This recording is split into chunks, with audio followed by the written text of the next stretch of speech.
मेरा नाम है मीर और आज हम बात करने वाले हैं इस गाड़ी के बारे में जो कि है मर्सिडीज़ की CLA 200। तो पहले खोल के देखते हैं इसका इंजन बे।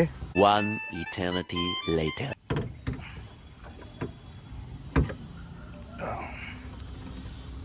ये CLA 200 है और इसमें हाइड्रोलिक्स टच नहीं आता मर्सिडीज़ होने के बावजूद।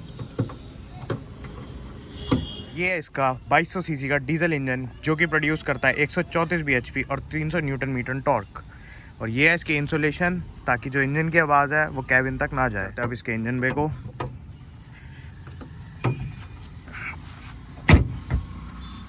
These lights looks absolutely good on this car. Here is a big Mercedes logo. The grill looks good. Here is another Mercedes logo and this red color looks great on this car. अब बात करते हैं इसके alloys के बारे में। ये है 17 इंच यूनिट और इसकी प्रोफाइल साइज़ है 225/45R17। इसकी साइड प्रोफाइल के बारे में तो इस साइड से ऐसी दिखती है। ये कूपे डिज़ाइन के साथ आती है, जैसा कि आप देख सकते हैं। इसकी जो रूफ़ है वो नीचे को स्लाइड डाउन हो रही है। इसके चारों टायरों में हमें मिलती है वेंटिलेटेड डिस्क। चलते हैं इसके बूट के पास। ये रहा इसका बूट और ये पीछे से कुछ ऐसी दिखती है। अब इसका बूट ओपन करते हैं तो ये है इसका बूट जिसकी कैरिंग कैपेसिटी है 470 लीटर। और इसका स्पेयर व्हील तो है ही नहीं। यहाँ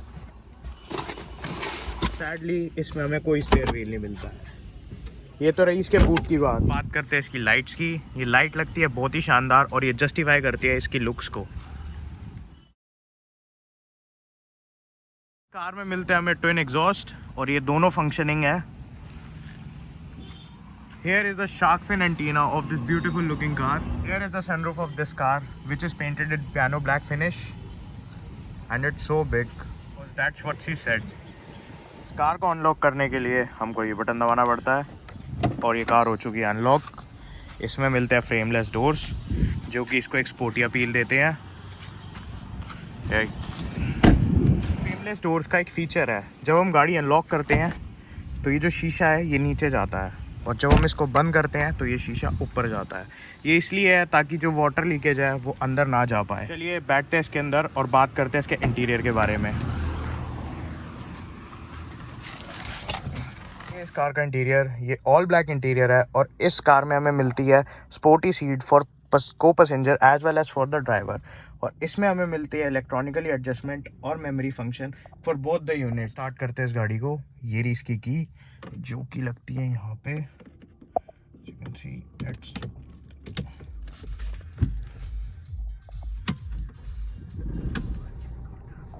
and it's roads to life.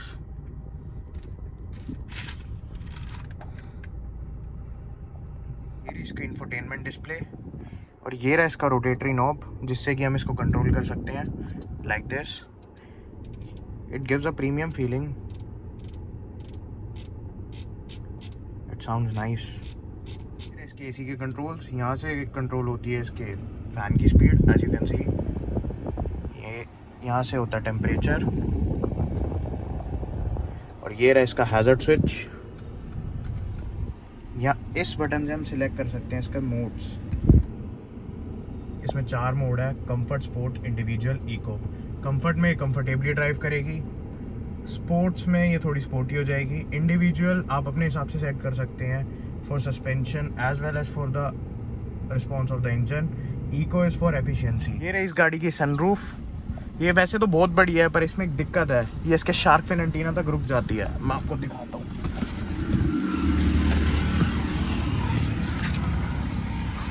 As you can see ये रुक गई है यहाँ तक।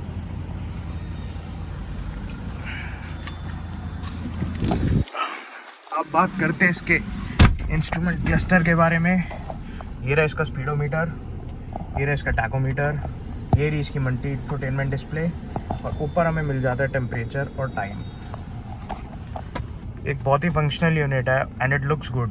ये इसका स्टीयरिंग व्हील जो कि मैनुअली एडजस्टेबल है for the height as well as for the rake. इसमें हमें मिलते हैं स्टीयरिंग माउंटेन कंट्रोल। इससे कंट्रोल होती है ये MID as you can see. इससे कंट्रोल होते हैं ये वाली infotainment this is for pickup the call and this is for decline the call. जैसे कि आप देख सकते हैं यहाँ पे इसका कोई गियर नॉब नहीं है, लेकिन इसका गियर नॉब ये रहा। यहाँ से सिलेक्ट होते हैं इसके drive mode. Now it's in D, now it's in neutral, now it's in reverse. यहाँ से कंट्रोल होते हैं इसके indicator as well as wiper. और इस गाड़ी में हमें मिलते हैं रेन सेंसिंग वाइपर, जो कि ऑटोमेटिकली वर्क करते हैं जैसे ये डिटेक्ट करती है कि रेन होने वाली है। यहाँ से सेट होता है इसका cruise control. Soft touch material all over the dashboard. AC vents look very cool. ये रहा इसका ग्लव बॉक्स जो कि ठीक ठाक है। Here is the button to open its boot। ये रहा इसके पावर विंडोज के कंट्रोल, ये रहा इसका ORVM का कंट्रोल, और ये रहा इसके हेडलाइट्स के control.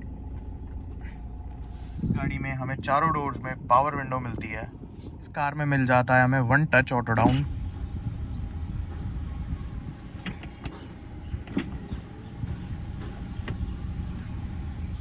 This car get 6 air bags.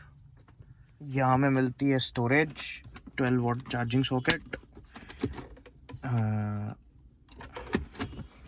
ये रहा इसका आर्मरेस्ट जो कि स्लाइडिंग है। इसमें भी हमें मिलती है स्टोरेज, थोड़ी बहुत स्टोरेज ये रही बस। अब चलते हैं इसके रियर सीट पे और बात करते हैं।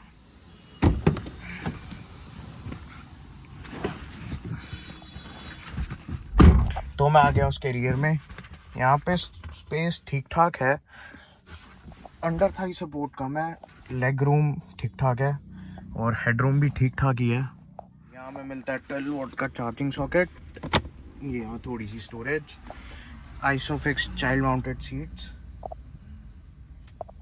बस वो पीछे रियर ठीक ठाक ही है। वैसे ये गाड़ी पीछे बैठने से ज़्यादा एक ड्राइवर के लिए बनाई गई है। यहाँ पे हमें मिल जाता है रिफ्लेक्टर। बहुत बात कर ली अब इसकी, अब देखते हैं कि ये चला के कैसी है। इस गाड़ी को चला के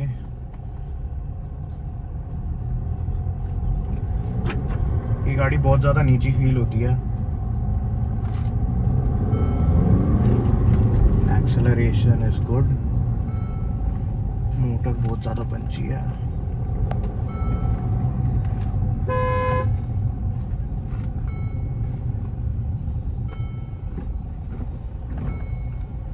Suspension are on softer side।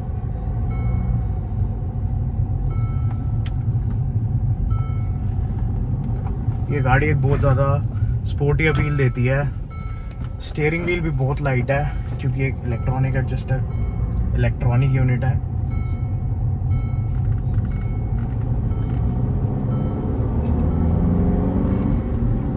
ये कार 0 से 100 जाती है 9.8 सेकंड में और इस कार की टॉप स्पीड है 220 किलोमीटर पर आवर। ये कार बहुत ज़्यादा स्पोर्टी अपील दे रही है। इसमें पैडल शिफ्टर्स भी है। गियर का ज़्यादा जर्क पता नहीं लग रहा, पर जो इंजन की आवाज़ है वो अंदर आ रही है थोड़ी बहुत हायर RPM पे।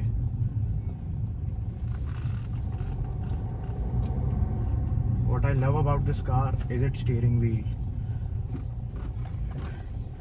बहुत अच्छा फीडबैक दे रहा है ये, और कंट्रोल भी।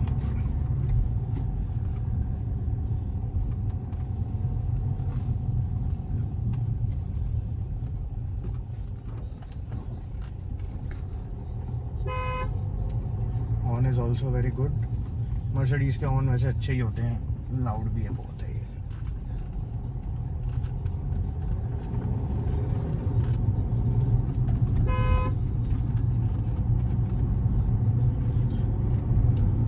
This car is not that fast as it looks. Its performance is above average. It is not ballistically quick, but it is a quick car.